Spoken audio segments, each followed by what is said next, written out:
Greetings all. Today I'm going to pose you a question. Is genetic engineering a weapon or tool? A friend or foe? Well, from fortuitous mutations in the genomes of viruses and bacteria that result in antibiotic resistance detrimental to the plummeting health of humanity, to the engendering of increased herbicide use that foreshorten the biodiversity of numerous ecosystems. Genetic engineering has negatively impacted all organisms on this planet indiscriminately. Since the introduction of genetic engineering in 1973 by American biochemists Stanley and Cohen and Herbert W. Boyer, concerns about human and environmental health as well as issues of moral genetics have been raised. For instance, soybeans have been genetically altered to contain proteins from Brazil nuts, and according to recent studies conducted by the University of Nebraska, even the proteins in these soybeans can act as allergens that can potentially be lethal to some individuals. Genetic engineering has negatively impacted all organisms on this planet indiscriminately and has posed substantial health risks, raised moral quandaries about the use of this technology on both animals and humans, and, contrary to popular belief, genetic mutations caused by genetic engineering have become a widespread threat that harms the environment.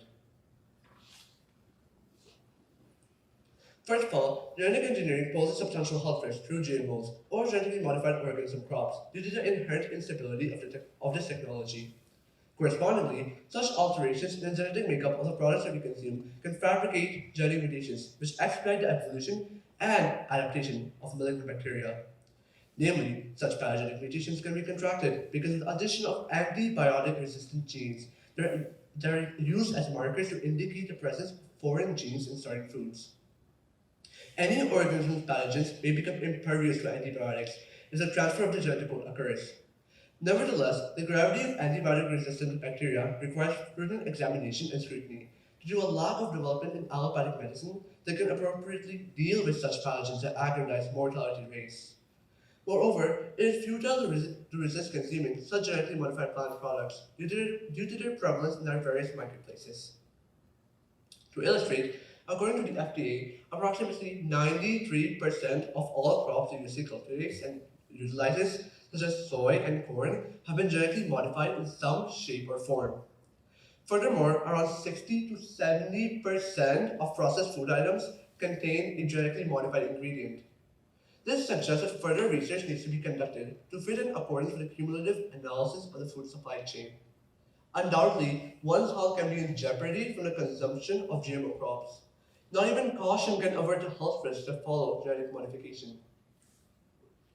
In addition to hindering one's health through deadly mutated pathogens, genetic modification also evokes issues revolving around morality and the ethical righteousness of using this technology on both animals and humans. For example, in around 2018, Professor Ha Jinpei, a Chinese biophysics researcher working at the Southern University of Science and Technology, created the first genetically modified babies in human history, but with illegitimate and hazardous methods. Notwithstanding the felonious procedure used to bring these children into existence, they have been genetically modified to have complete immunity to HIV. Despite the use of genetic engineering, the babies did not receive these immunity genes and instead were bestowed with human genomes that did not exist before they were born. This defect in the babies, however, was merely put off as a one-time only, off-target effect. However, according to a recent study, such unintentional changes occur more than half of the time. Genetic engineering's unpredictability caused these babies to be defective with genomes that did not exist before they were born.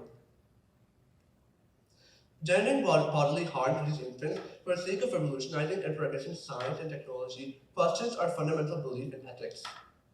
Moreover, the experiments conducted on animals before and after the birth of the modified children violate their rights.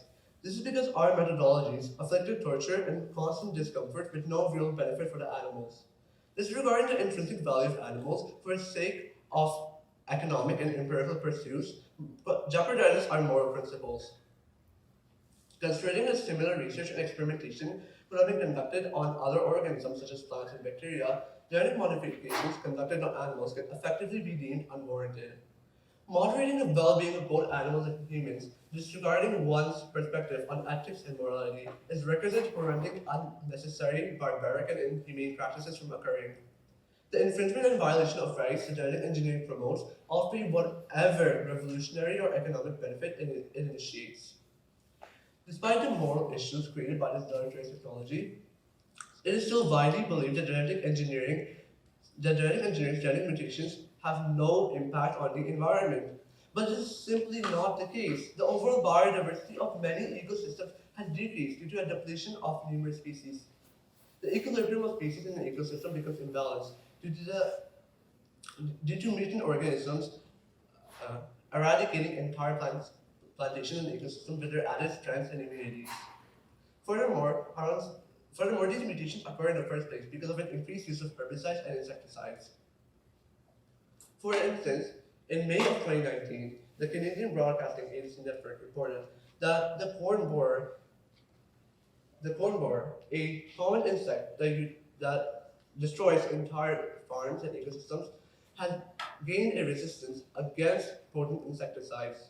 And in another scenario, the genetically modified crops spread their genes for herbicide resistance to nearby weeds, thereby causing massive destruction and environmental concern. Professor of Genetics Lars Stein's PhD states that if there are many off-target mutations, even if we contain one of the problems caused by genetic engineering, other more problematic crises may emerge. There is no defined miracle cure for genetic engineering's plight of genetic mutations. In essence, our serene lives are at stake, and our peace of mind is at stake because of genetic engineering. It impacts our well-being, our welfare, environmental concerns, and social constructs. If we don't change our current methodologies or outright prevent the use of the technology, then we can chant farewell to life as it exists. Either we work in unison or we face destruction at the hands of genetic engineering. Whatever the case, the future rests in our hands.